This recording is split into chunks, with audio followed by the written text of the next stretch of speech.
चमाखंडी थाना अधीन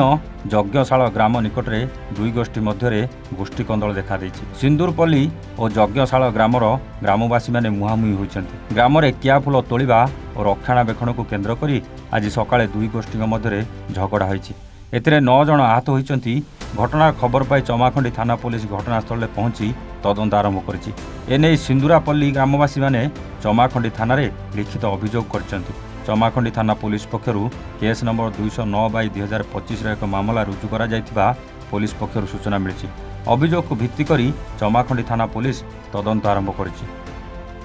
यज्ञशाला गाँ भितर उभय भितर कियाफुल तोड़ा को नहीं उभय भितर पाटितुंड होता उभय भितर भी मारपिट होता से बाबद आम दुईटा केस केस कलापर आम स्पट तदन कलु उभय मध्य पाटितुंड हो उभय मध्य बाड़िया बाड़ी सिंदूरापल्ली पिंटू नायक सकाल आज्ञा आम फुल काटा गला भितर सागे सागे जाऊ जाए सागे बाड़ा बाड़ी कर काती कुराटे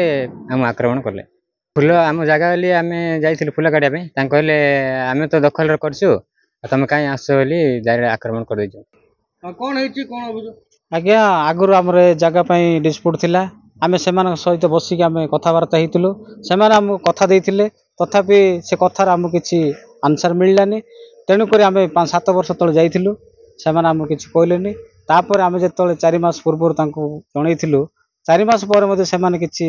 ये कम पर गुरुत्व देलेनी तेणुक आम आम जगह को बाध्य गलु बाध्य 4-5 दिन जावापर ये दुर्घटना आज आरंभ हो।